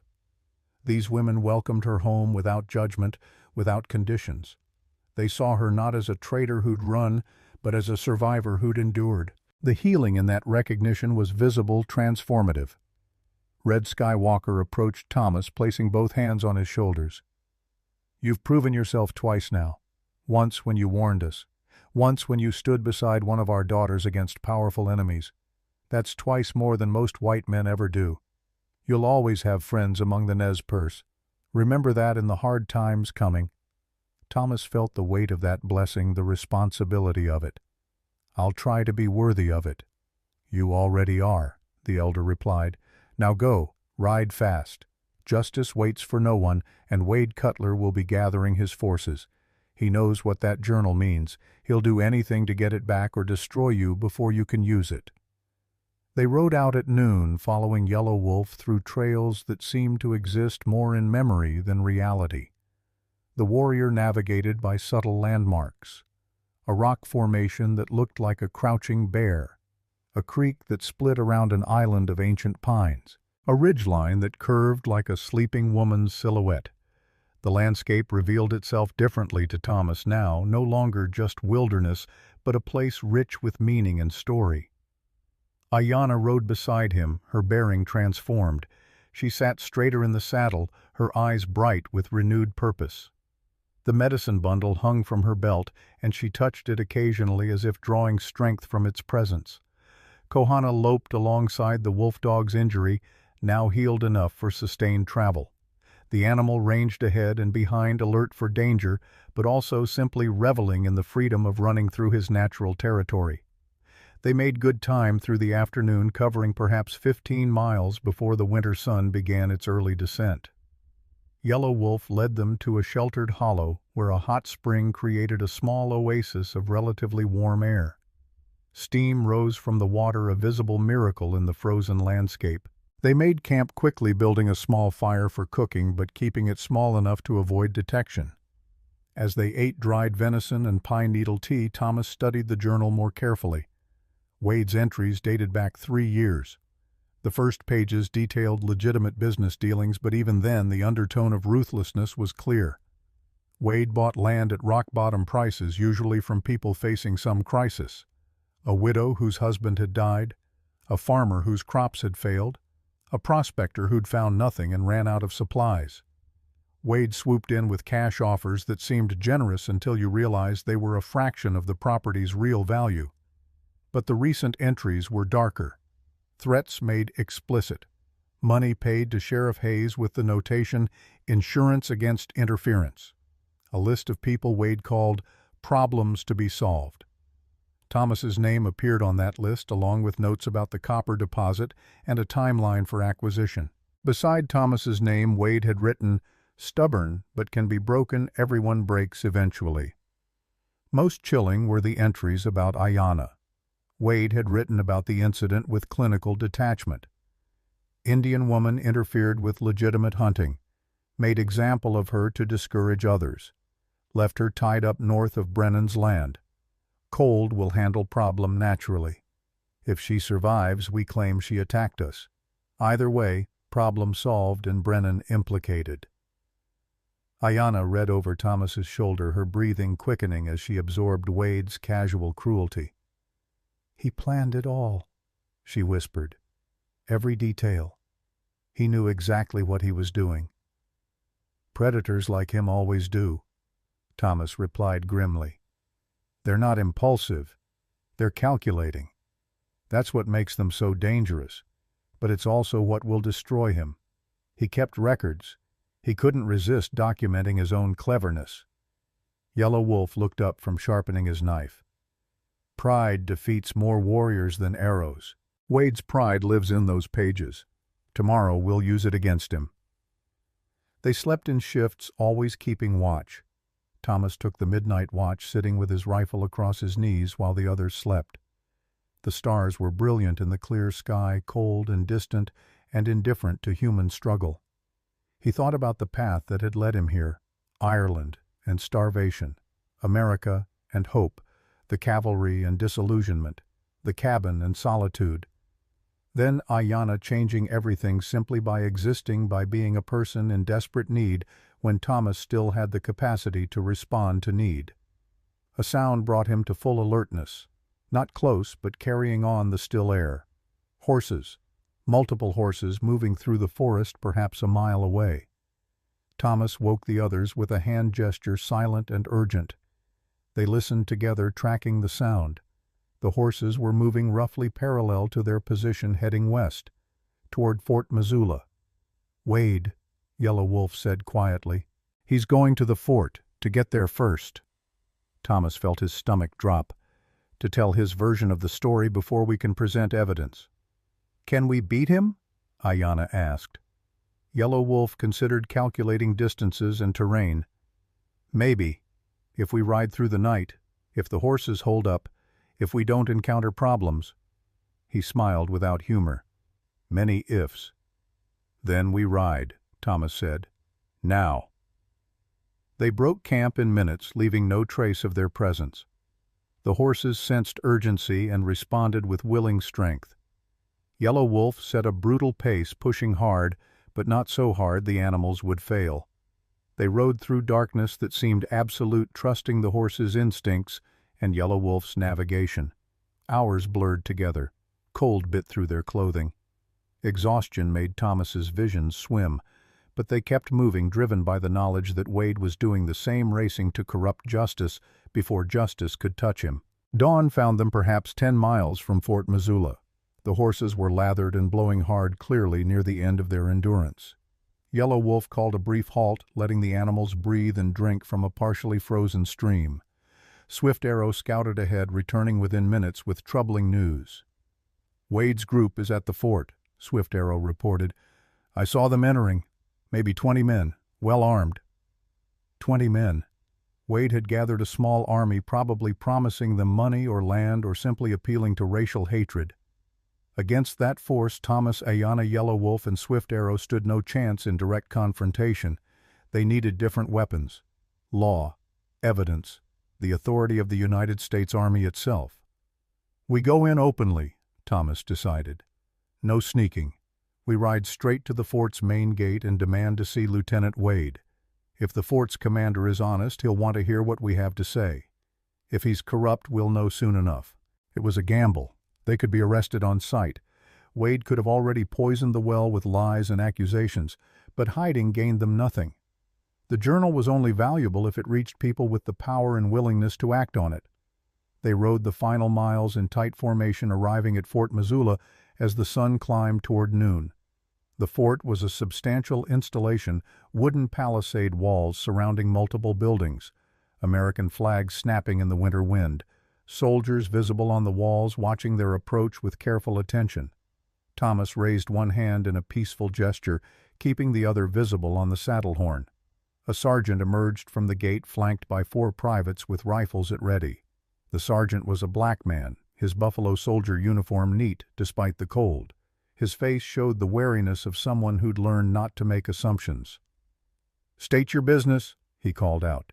"We need to see Lieutenant James Wade," Thomas replied. "We have evidence of criminal activity. Urgent evidence." The sergeant's eyes flicked to Ayanna, then to Yellow Wolf and Swift Arrow. Seeing a white man traveling with Indians clearly complicated his assessment. "Lieutenant Wade is in a meeting with some concerned citizens from Stevensville. Serious accusations have been made. You'll have to wait." "The accusations are lies," Ayanna said, her voice carrying clear and strong. "And we can prove it." The sergeant studied her for a long moment. Something in his expression shifted, a recognition perhaps of shared experience with injustice. "Wait here. I'll inform the lieutenant." He turned to his men. "Watch them, but don't aim at them unless they make a threatening move." "Understood." The soldiers nodded, lowering their rifles slightly. The sergeant disappeared into the fort. Minutes passed with agonizing slowness. Thomas could feel eyes on them from the walls, could imagine the conversations happening inside. Wade would be spinning his narrative, painting Thomas as a traitor and Ayanna as a criminal. They had truth on their side, but truth often lost to well-told lies. The gate opened again. The sergeant emerged, followed by a man in an officer's uniform. Lieutenant James Wade was perhaps 40 years old, with the bearing of someone who'd earned his rank through competence rather than connections. His face was stern but not cruel, his eyes intelligent and assessing. He looked at their group with careful attention, missing nothing. "I'm Lieutenant Wade," he said. Sergeant Bell says you have evidence relevant to accusations made by Wade Cutler. Thomas dismounted slowly, showing no threat. Sir, we have Wade Cutler's personal journal. It documents 3 years of criminal activity. Fraud, extortion, conspiracy to commit murder, all in his own handwriting. Lieutenant Wade's eyebrows rose. That's a serious claim. Wade Cutler is inside this fort right now with 20 men backing his version of events. He says this woman, he gestured to Ayanna, attacked his employees. That you, he pointed to Thomas, are harboring a fugitive. That these men, indicating Yellow Wolf and Swift Arrow, are hostiles operating off reservation without permits. All lies, Thomas said flatly, and we can prove it. Let us present our evidence. Give us a fair hearing. That's all we ask. Lieutenant Wade was silent for a long moment, his face unreadable. Then he nodded once. Very well. You'll have your hearing. But it happens in front of Major Caldwell, the fort commander. And Wade Cutler will be present to refute your claims. This won't be easy. The Major is old school. He doesn't like complications or controversy. You'll need more than accusations. You'll need ironclad proof. We have it. Ayanna said, her hand touching the journal in her coat. Lieutenant Wade's expression softened fractionally. Then come inside, all of you, under my protection. But understand, if this goes wrong, I can't save you from the consequences. Major Caldwell runs this fort by the book. If the book says you're criminals, he'll treat you as such. They entered Fort Missoula together, walking into uncertainty with only truth as their shield. The compound was busy with normal fort activity, but Thomas felt the stairs, heard the whispered conversations. Word had spread quickly. The blacksmith who'd gone native, the Indian woman accused of violence, the warriors who'd broken reservation boundaries. They were a spectacle, a complication, a problem demanding resolution. Lieutenant Wade led them to the commander's building, a 2-story structure that dominated the fort's center. He paused at the door, turning to face them. Last chance to reconsider. Once we're inside, once Major Caldwell hears the accusations, there's no walking away. This ends today, one way or another. Thomas looked at Ayanna. She met his gaze steadily, and he saw no fear there. Only determination. Only the fierce will to see justice done, whatever the cost. He looked at Yellow Wolf and Swift Arrow, who nodded their readiness. Then he looked back at Lieutenant Wade. We're ready, Thomas said. Let's finish this. They entered the building, walking toward whatever judgment awaited. Behind them the door closed with a sound like finality. Ahead voices rose in angry discussion. Wade Cutler's voice, loud and confident, dominated. But that confidence would soon be tested. The journal in Ayanna's coat would see to that. Truth might not always win, but at least it would have its day in court. And sometimes Thomas thought that was enough. Sometimes being willing to stand and speak truth regardless of consequence was the only victory that truly mattered. The interior of the commander's building smelled of wood smoke, coffee, and the peculiar mustiness of official paperwork accumulated over years. Lieutenant Wade led them down a narrow corridor lined with maps and military dispatches, their boots echoing on wooden floorboards worn smooth by countless previous footsteps. Through an open doorway, Thomas could hear Wade Cutler's voice, loud and self-assured, laying out his case with the polish of someone who'd rehearsed every word. I'm a simple businessman, Major, Wade was saying. I follow the law, pay my taxes, employ good men. But there are elements in this territory who don't respect order, who think they can attack honest citizens and face no consequences. That Indian woman nearly killed Mitch Harrow. We have witnesses. We have testimony. All we ask is that the Army uphold its duty to protect civilized people from savagery. Lieutenant Wade knocked once on the doorframe, a sharp sound that cut through Wade Cutler's speech. Major Caldwell, sir, there are others who wish to present evidence relevant to this case. The room fell silent. Thomas stepped through the doorway and found himself facing a tableau that would have been comical if the stakes weren't so deadly serious. Major Robert Caldwell sat behind a massive oak desk, his gray beard and weathered face speaking to decades of military service. He looked like a man who'd seen everything and been disappointed by most of it. Wade Cutler stood before the desk, flanked by Mitch Harrow and 3 other men Thomas recognized from Stevensville.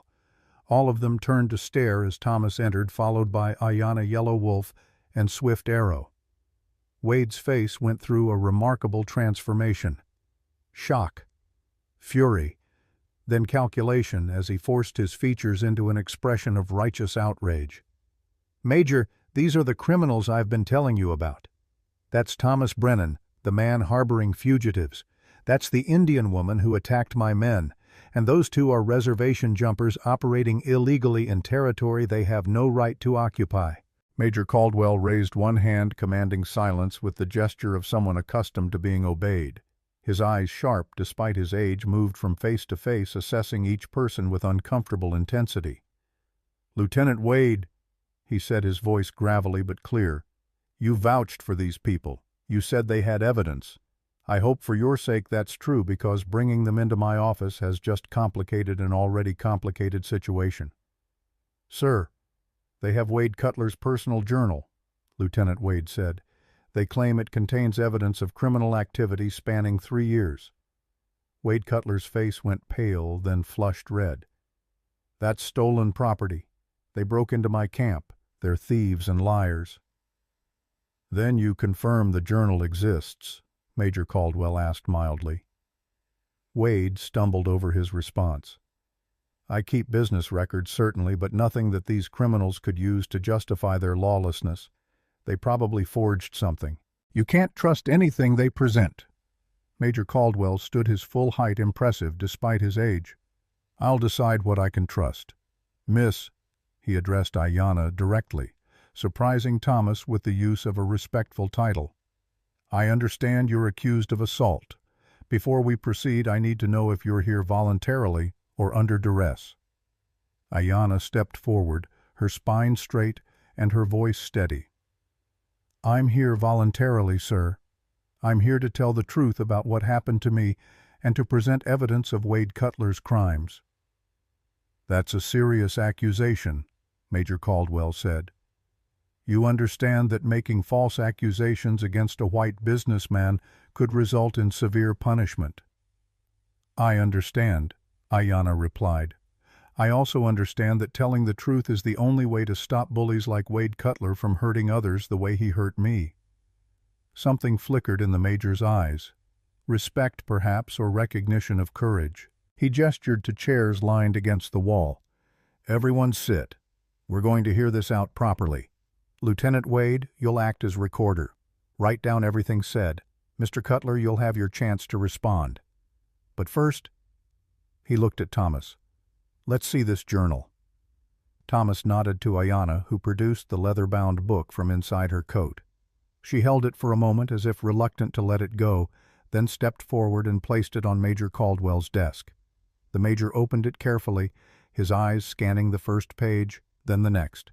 His expression remained neutral, but Thomas saw his jaw tighten as he read.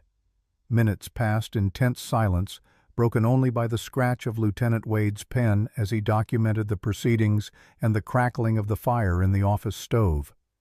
Wade Cutler shifted nervously, exchanging glances with his men. Mitch Harrow's hand kept drifting toward his gun, a nervous gesture that didn't escape notice. One of the other men, a thin fellow with a scar across his cheek, whispered something to Wade, who shook his head sharply. Finally, Major Caldwell looked up. "This is damning if it's genuine. Mr. Cutler, is this your handwriting?" Wade's face had gone from red to ashen. "I want a lawyer. I'm not answering questions without legal representation." "This isn't a trial," Major Caldwell said. "Not yet. This is an inquiry to determine if charges should be filed. You can answer my questions here, or I can turn this matter over to the territorial marshal, and you can answer his questions in a jail cell. Your choice." Wade licked his lips, calculating odds. "That journal is out of context. Business records taken out of context and twisted by people who want to destroy me." "Context," Major Caldwell repeated. "Very well. Let's establish context. Miss Ayanna, tell me in your own words what happened on December 12th. Ayanna stood, and Thomas saw her gather herself, drawing on reserves of strength he was only beginning to understand. I was tracking my wolf dog. He'd been injured and I was worried. I found him near Wade Cutler's camp. 3 men were there: Mitch Harrow, Silas Doyle, and another man I didn't know. They had trapped my wolf dog and were preparing to kill him for his pelt. I asked them to let him go. I offered to pay for any damage he might have caused. They refused. They said Indians don't have rights to property or animals. When I persisted, they grabbed me, tied me up. Wade Cutler arrived and said I'd attacked them. He ordered them to tie me to a tree and leave me. He said the cold would teach me to know my place. "That's a lie," Wade shouted, jumping to his feet. "She came at us with a rifle. She fired shots. We acted in self-defense." "Did you report this attack to the sheriff?" Major Caldwell asked. Wade hesitated. "Not immediately. I planned to, but then Brennan interfered. Interfered by finding a woman tied to a tree in below-zero temperatures and saving her life." Major Caldwell's tone was mild, but his meaning was clear. Thomas spoke for the first time. "Major, I found her exactly as she described, tied to a fallen tree, half frozen. Her wolf dog beside her injured but still trying to protect her. I cut the ropes and brought them both to my cabin. That's when Wade Cutler and his men showed up demanding I hand her over. They gave me 3 days. When I refused, they came back with more men and burned my cabin." "Your cabin burned?" Major Caldwell's eyebrows rose. "When?" "3 nights ago," Thomas said. "I can show you the ruins if you need verification." Lieutenant Wade spoke up from his position at the writing desk. "Major, if I may, I know Thomas Brennan's reputation. He's lived peacefully in this territory for 3 years, never caused trouble, paid his taxes. The only complaint ever filed against him was by Wade Cutler, claiming Brennan was squatting on land Cutler wanted to purchase. That land has valuable mineral deposits," Major Caldwell said, not asking but stating fact. "Copper, if the territorial surveys are accurate." "Small vein," Thomas confirmed, "but valuable enough to men who value profit over human life." Wade Cutler's control finally snapped. "This is absurd. You're taking the word of a squatter and a savage over respected members of the business community. I have 20 men outside who'll testify to my character." "20 men you probably paid," Major Caldwell said quietly. "Or threatened, or both. Mr. Cutler, I've been in the Army for 34 years. I've seen men like you on every frontier from Texas to Montana. You think the law is something you can buy or bend to your purposes. You think power and money make you untouchable. Usually you're right. But not today. Not in my fort." The major stood holding the journal. "This document details systematic fraud, extortion, and conspiracy to commit murder. It includes payments to officials meant to corrupt their duties. It describes the incident with Miss Ayanna in terms that confirm her version of events, not yours. In your own words, Mr. Cutler, you wrote, 'Made example of her to discourage others, and cold will handle problem naturally.' That's attempted murder." "You can't prove I wrote that." Wade's voice had risen to a near shriek. "Anyone could have written in that journal. They stole it from my camp and added their own entries." Major Caldwell opened the journal to a specific page. This entry is dated August 14, 1889. It describes a meeting you had with Colonel Brisbane and Helena about supplying horses to the fort. I was present at that meeting. Every detail you recorded here is accurate, including the price we negotiated and the delivery schedule. You couldn't know those details unless you were actually present. This is genuine." The room fell into shocked silence. Wade's men shifted uncomfortably, several edging toward the door. Mitch Harrow's face had gone gray, and he swayed slightly, whether from hangover or fear, Thomas couldn't tell. Into that silence came a new voice from the doorway. "Major Caldwell, permission to enter." Everyone turned. Sheriff Clayton Hayes stood in the entrance, his hat in his hands, his face showing the strain of a man who'd been carrying an impossible burden. The sheriff looked older than his 51 years, his shoulders bowed by guilt and fear. but his eyes, when they met Major Caldwell's, held determination. "Sheriff Hayes," the major said, "this is unexpected. Please come in." Hayes entered slowly as if walking toward his own execution. He looked at Wade Cutler, and Thomas saw something break in the sheriff's expression. Relief, perhaps, or the freedom that comes with finally choosing truth over expedience. "Major, I need to make a statement. About Wade Cutler. About things I've known and stayed silent about for too long." Wade's face went from pale to purple. "Hayes, you say one word and you'll what?" Hayes interrupted, his voice gaining strength. "Threaten my family again, burn my house, kill my daughters. You've controlled me for 2 years with those threats, Wade. But I'm done. I can't look at myself in the mirror anymore. I can't pretend I'm protecting my family by helping you hurt innocent people." Major Caldwell gestured to another chair. "Sit, Sheriff. Tell me everything." Hayes sat heavily, as if his legs could no longer support him. "Wade Cutler has been running a criminal enterprise in Stevensville and the surrounding territory for 3 years. He forces people to sell land at unfair prices through threats and intimidation. If they refuse, bad things happen. Barns burn. Livestock dies. Family members get hurt in accidents. I documented 12 cases where I'm certain Wade was responsible, but I couldn't act. He threatened to hurt my wife and daughters if I interfered. He has men who watch my house, men who follow my family when they go to town." "Why come forward now?" Major Caldwell asked. Hayes looked at Ayanna. "Because I heard what he did to you. Heard it from Mitch Harrow, who was drunk and bragging about it in the saloon. He laughed about leaving you tied up to freeze. Said it was the funniest thing he'd seen in months, watching you beg and knowing no one would help you. And I realized I'd become the kind of man who lets innocent people die because I'm afraid. I'd become the coward who enables evil by doing nothing." Tears ran down Hayes's weathered face. "I can't be that man anymore. Even if it costs me everything, I can't be that man." The silence that followed was profound. Major Caldwell stared at Hayes with an expression Thomas couldn't quite read. Respect, certainly. Perhaps sorrow for the position fear had forced this decent man into. Finally the major nodded. "Your testimony is noted, Sheriff, and for what it's worth, I think you've just taken the first step toward being able to look in the mirror again." Hayes nodded, unable to speak. Major Caldwell turned to Wade Cutler. "Mr. Cutler, I'm placing you under military arrest pending transfer to territorial authorities. The charges are fraud, extortion, conspiracy to commit murder, and attempted murder. Lieutenant Wade, place Mr. Cutler and his associates in custody, armed guard at all times." "You can't do this." Wade lunged across the desk, hands reaching for the journal. "I'm a citizen.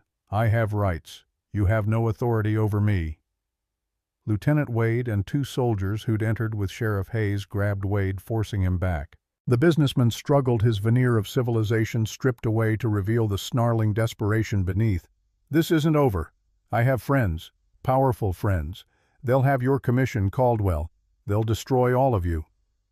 "Perhaps," Major Caldwell said calmly, "but you'll be in prison while they try." As soldiers led Wade and his men away, Mitch Harrow collapsed, sobbing. "I didn't want to hurt her. Wade made me. He said, if I didn't help, he'd tell everyone about that thing I did in Denver. I'm sorry. I'm so sorry." His pathetic cries faded as they took him out. Thomas felt no satisfaction in the man's breakdown, only a sad recognition that evil often recruited the weak, turning cowardice into complicity. When the room finally emptied of everyone except Major Caldwell, Lieutenant Wade Thomas, Ayanna, Yellow Wolf Swift Arrow, and Sheriff Hayes, the major sat back down with a heavy sigh. "This is going to create significant complications," he said. "Wade Cutler has political connections. There will be pressure to release him or reduce charges. The territorial governor won't appreciate the Army involving itself in civilian matters." "But you'll hold firm?" Thomas asked, needing to hear it confirmed. Major Caldwell looked at him with tired eyes that had seen too much injustice to tolerate more. "I'll hold firm. The evidence is clear. The crimes are serious. And frankly, Mr. Brennan, I'm tired of watching bullies hide behind money and connections. Sometimes the law needs to remember it exists to protect the weak, not serve the powerful. Today, in this fort, the law will do its job." He turned to Ayanna. "Miss Ayanna, you're free to go. All charges against you are dismissed. You acted in self-defense and then survived attempted murder. You're a victim, not a criminal. I apologize on behalf of the United States Army for the injustice you suffered and the delay in addressing it." Ayanna stood very straight, tears running down her face. "Thank you, Major. Your justice today helps heal wounds that have been open for a very long time." Major Caldwell nodded, then addressed Yellow Wolf and Swift Arrow. "Gentlemen, I'm aware you're operating off reservation without permits. Under normal circumstances, I'd be required to detain you and arrange your return. However, given your assistance in bringing Wade Cutler to justice, I'm going to suffer a temporary bout of memory loss. I never saw you. You were never here. Do we understand each other?" Yellow Wolf smiled. "We understand, Major, and we will remember that sometimes justice wears a blue uniform. Not often, but sometimes." The meeting concluded with handshakes and promises of testimony when the formal trial occurred. As they walked out of the commander's building into the afternoon sun, Thomas felt as if he'd been holding his breath for days and could finally exhale. Beside him, Ayanna stumbled slightly, exhaustion and relief making her legs unsteady. Thomas caught her arm, steadying her. "It's done," she whispered. "It's actually done." "The first part," Thomas cautioned. "The trial will be harder. Wade's friends will fight back." "Let them fight," Ayanna said with fierce certainty. "We have the truth. And today we learned that sometimes when you speak truth loud enough and clear enough, people listen." Lieutenant Wade approached them as they stood in the compound, offering his hand to Thomas. "I want you to know what you did took courage. Real courage. Not the kind that faces down bullets, but the harder kind that stands up when standing up costs everything. I respect that." Thomas shook his hand. "Thank you, Lieutenant, for listening, for acting, for being the kind of officer I wish I'd served under." They were given quarters in the fort for the night, a small but clean room where they could finally rest without fear. As evening fell and Thomas sat by the window watching snow begin to fall again, Ayanna came to stand beside him. She didn't speak, just stood close, her shoulder touching his. Outside, the fort went about its evening routines. Inside, two people who'd fought so hard for so long finally allowed themselves to believe they might have won. "What happens now?" Ayanna asked softly. Thomas took her hand, lacing his fingers through hers. "Now we rebuild. My cabin. Our lives. We figure out what comes next one day at a time." "Together?" she asked, vulnerability breaking through her strength. "Together," Thomas confirmed. "I didn't save you to lose you now. I didn't fight this hard to walk away when it's finally safe." Ayanna turned to face him fully, her eyes searching his face.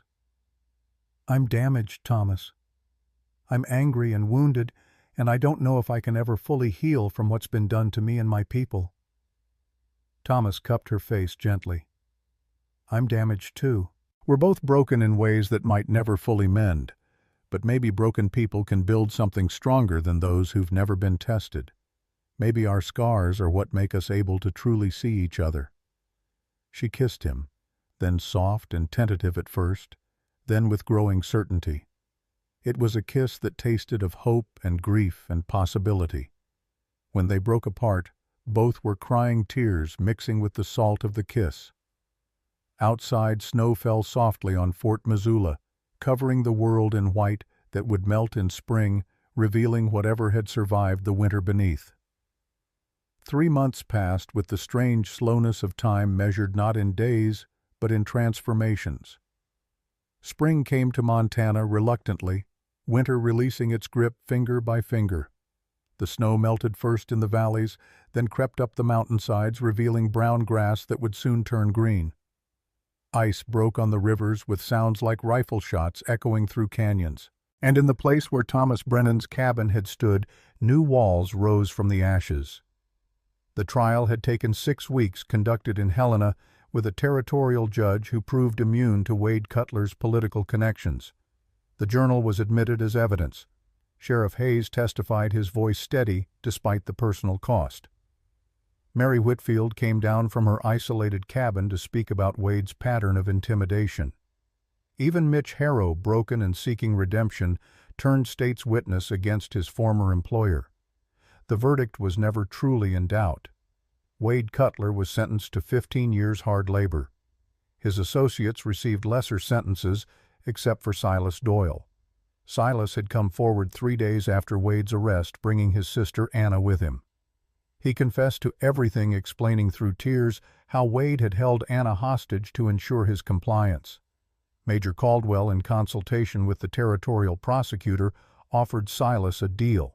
No prison time, but 5 years community service working to rebuild what Wade's schemes had destroyed. Silas accepted with grateful humility, becoming one of the first volunteers to help Thomas reconstruct his homestead. Now, on an April morning with the temperature climbing toward 50 degrees, Thomas stood back and surveyed the work. The new cabin was larger than the old one, with 2 rooms instead of 1. The main room served as living space and kitchen. The second room, still unfurnished but framed and roofed, waited with patient promise. The forge had been rebuilt stronger than before, with better ventilation and a workspace organized by Ayanna's practical suggestions. Around the main buildings, other structures were taking shape. A smokehouse, a proper barn for horses, a small building that Ayanna had claimed for her clinic. Thomas wasn't building alone. Yellow Wolf and Swift Arrow had stayed for 2 weeks after the trial, helping with the heavy timber work before returning to their hidden valley. But they'd promised to return, and Thomas believed them. Red Skywalker had sent a message through them, blessing the rebuilding and offering the assistance of any Nez Perce who wished to settle nearby. 3 families had already arrived, setting up their own homesteads on land Thomas had deeded to them. It wasn't legally binding, not in any way white courts would recognize, but it was binding in the way that mattered. Honor and friendship creating obligations stronger than paper. Reverend Samuel Gray had made the journey from Helena twice, bringing supplies and offering spiritual counsel that never felt imposed. The Reverend, a former lawyer who'd found God after defending too many hopeless cases, understood the complex intersection of justice and mercy that defined this new community. He'd performed marriages for 2 of the Nez Perce families, blending Christian ceremony with traditional blessings in a way that honored both. Mary Whitfield had become a regular presence, arriving every few weeks with her cart full of preserves and her sharp tongue that hid a generous heart. She'd taken it upon herself to teach reading and writing to the children, both Nez Perce and the few white children whose families had begun settling nearby, drawn by stories of a place where old hatreds might be set aside. But the most surprising addition to this growing community was Silas Doyle and his sister Anna. Silas worked with desperate dedication, as if physical labor could atone for his past cooperation with Wade. He'd proven himself a capable carpenter, and his sister Anna had skills with herbs and healing that complemented Ayanna's medical training. The 2 women had formed an unlikely friendship, bonding over shared knowledge and the understanding that both had survived men who saw women as property rather than people. Thomas watched Silas working on the barn roof, now hammer ringing in steady rhythm. The man had aged in 3 months, his face showing the weight of guilt, but also something new. Purpose, perhaps. The chance to build instead of destroy. Thomas understood that better than most. His own past was marked by moments when he'd been on the wrong side, following orders that violated his conscience. Redemption wasn't about forgetting those moments. It was about choosing differently when the next choice came. A hand touched his arm, pulling him from his thoughts. Ayanna stood beside him, her hair loose in the spring breeze, her face relaxed in a way it never had been during the winter. She'd changed too, softening in some ways while growing stronger in others. The constant vigilance that had marked her in those early days had eased, though Thomas knew it would never fully disappear. Trauma left marks that time could fade, but never fully erase. "Come with me," she said, tugging his hand. "I want to show you something." She led him away from the construction site, following a path they'd worn through the grass over the past weeks. It wound through a stand of pines, crossed a small creek swollen with snowmelt, and emerged at the place where Thomas had first found her. The fallen tree was still there, weathered by winter, but permanent as memory. Thomas had wanted to cut it down, burn it, destroy the physical reminder of that terrible day. Ayanna had stopped him. Now he understood why. She'd transformed the site into something else entirely. The tree trunk had been carved with intricate patterns, Nez Perce symbols that Yellow Wolf had helped her create. They told a story in visual language Thomas was only beginning to learn. A woman bound, a stranger approaching, ropes cut, freedom restored. But more than that, the carvings showed what came after. Two figures standing side by side, a community gathering, a future being built from the wreckage of the past. Around the carved tree, Ayanna had planted wildflowers. They were just beginning to bloom, tiny spots of color against the brown earth. Mountain lupine, prairie smoke, glacier lilies, native flowers that belonged to this place that had survived countless winters and would survive countless more. "This is where my old life ended," Ayanna said quietly. "I wanted to make it beautiful, to prove that beautiful things can grow from terrible places." Thomas pulled her close, his arm around her shoulders. "You've done that, not just here but everywhere. In the cabin, in the community, in me." She looked up at him, a smile playing at her lips. "In you." "I was dead when I found you," Thomas said. "Not physically, but in every way that mattered. I was just going through motions, waiting for time to pass. You gave me a reason to live again, to hope, to build something that matters." Ayanna's eyes glistened with tears, but they were good tears, healing tears. "I need to tell you something. I've been waiting for the right moment." Thomas felt his heart quicken. "What is it?" She took both his hands in hers, holding them tightly. "When I was tied to that tree, when I was certain I would die, I made myself a promise.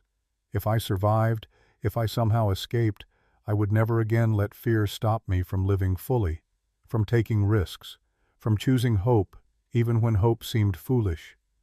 She paused, gathering courage. "Thomas Brennan, I want to marry you. Not because I need a protector, not because I owe you my life, but because I love you. Because you see me as a whole person, not as a victim or a symbol or an obligation. Because when I imagine my future, you're in every part of it." Thomas felt something break open in his chest, a dam of emotion he'd been holding back for months. "Ayanna, I don't have much to offer. This land, this forge, a future that's uncertain at best. But if you'll have me, if you'll take this broken soldier with too many scars and too much history, then yes. God, yes. I'll marry you. I'll spend every day trying to be worthy of you." She laughed, the sound bright and clear as spring water. "You're already worthy, you stubborn man. You've always been worthy. You just needed someone to help you see it." They kissed then, long and deep, with the carved tree as their witness and the wildflowers as their blessing. When they finally broke apart, both were crying and laughing at once, the joy too big to contain. Thomas picked her up and spun her around, something he'd never done before, feeling young and reckless and alive in a way he'd forgotten was possible. "When?" he asked, setting her down but keeping his arms around her. "When do you want to marry?" "As soon as Reverend Gray can get here," Ayanna replied. "I don't want to wait. We've already waited too long, lost too much time to fear and pain. I want to start building our future now." They walked back to the homestead hand in hand, their news radiating from them like heat from a fire. Mary Whitfield saw them first, took one look at their faces, and let out a whoop of joy that brought everyone running. When Thomas announced their engagement, the response was immediate and overwhelming. Silas stopped his hammering to cheer. Anna rushed forward to embrace Ayanna. The Nez Perce families began singing traditional songs of celebration that had survived centuries of hardship. The preparations began immediately. Mary took charge of organizing a feast, declaring that if Reverend Gray could arrive within a week, they'd have the first wedding this community had seen, and it would be one worth remembering. The Nez Perce women began working on wedding clothes, combining traditional beadwork with practical frontier fabrics. Thomas found himself swept up in plans and decisions, none of which he cared about, except that they made Ayanna happy. Word was sent to Reverend Gray, and to their amazement, he arrived 3 days later, having already been planning a visit. He'd brought supplies from Helena, including a package marked for Ayanna. She opened it to find a dress simple but beautiful sent by women in Helena who'd heard her story and wanted to contribute to her new beginning. The gesture moved Ayanna to tears. Strangers offering kindness across the distances of race and experience, proving that goodness existed even in a world that often seemed defined by its absence. Lieutenant Wade arrived the day before the wedding, bringing an official document. Thomas's land title was now legally protected, recorded with the territorial government in a way that prevented future theft. More than that, the lieutenant brought news. The territorial legislature, embarrassed by the Wade Cutler scandal, had passed new protections for property owners and stricter penalties for fraud and intimidation. It wasn't revolution, but it was progress. Small steps toward a more just system. The wedding took place on a Saturday morning in late April, with the sun bright and warm, and the air carrying the scent of pine and new grass. They'd built a simple arbor near the carved tree, decorating it with wildflowers and evergreen branches. Chairs borrowed and built sat in rows filled with an unlikely congregation. Nez Perce families in traditional dress sat beside white settlers in their Sunday best. Yellow Wolf had returned with Red Sky Walker, who'd made the difficult journey to offer his blessing. Sheriff Hayes was there with his wife and daughters, his face showing the peace that came from finally living with integrity. Even Major Caldwell had come, representing the Army's acknowledgement that justice had been served.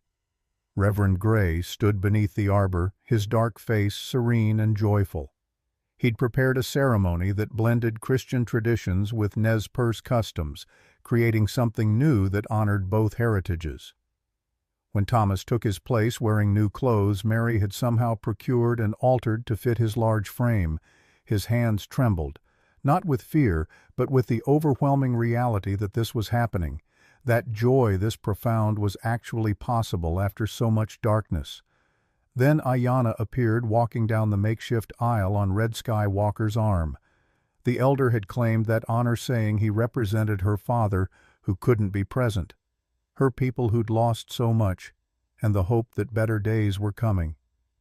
Ayanna wore the dress from Helena, altered by Anna, to fit perfectly with a beaded shawl from the Nez Perce women draped over her shoulders.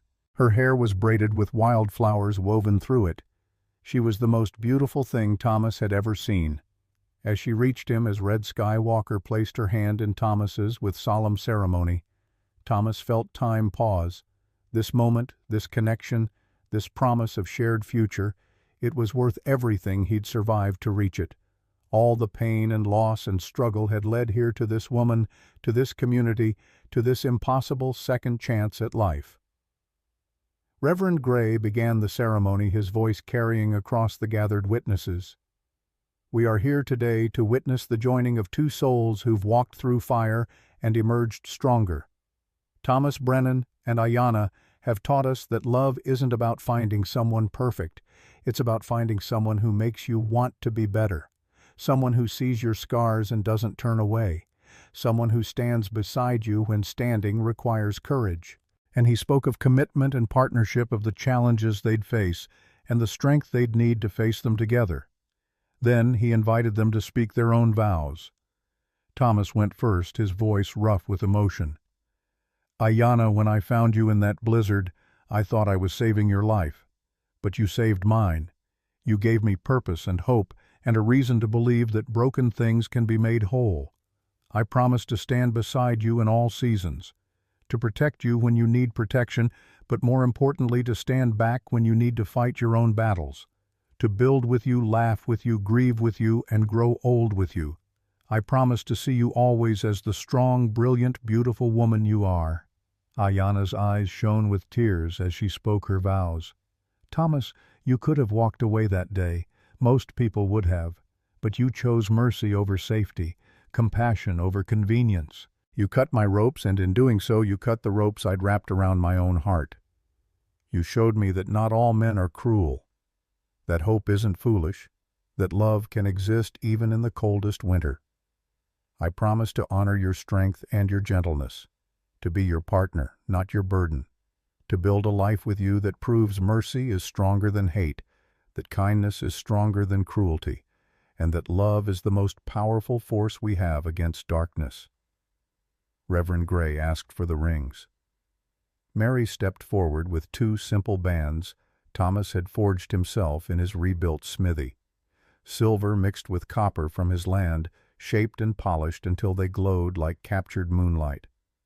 As they exchanged rings, speaking the ancient words of promise and commitment, Thomas felt something settle into place in his soul, a sense of rightness, of being exactly where he was meant to be.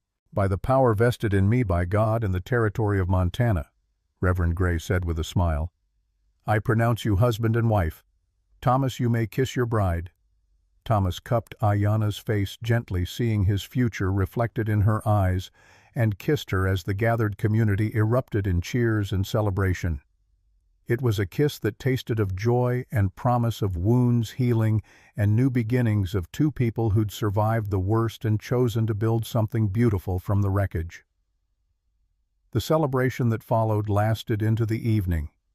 Tables groaned under food contributed by everyone. Nez Perce dishes sat beside frontier staples. Stories were told in multiple languages, laughter translating across all barriers. Children played together their games, creating friendships that might reshape the future. Yellow Wolf taught some of the white settlers traditional songs, while Mary led a group in hymns that brought tears to even the most stoic eyes.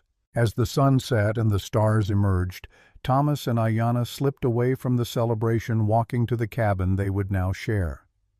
Inside the main room was simple but warm, filled with gifts from their community. Blankets woven by Nez Perce women, furniture built by grateful hands, a rocking chair from Mary with a note saying, "For the children I expect you'll have." The second room, their bedroom, had been furnished while they celebrated a surprise prepared by Anna and the other women.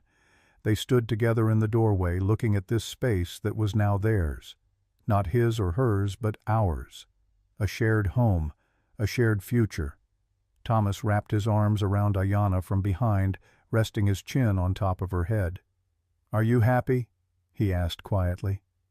Ayanna leaned back against him, her hands covering his where they rested on her stomach.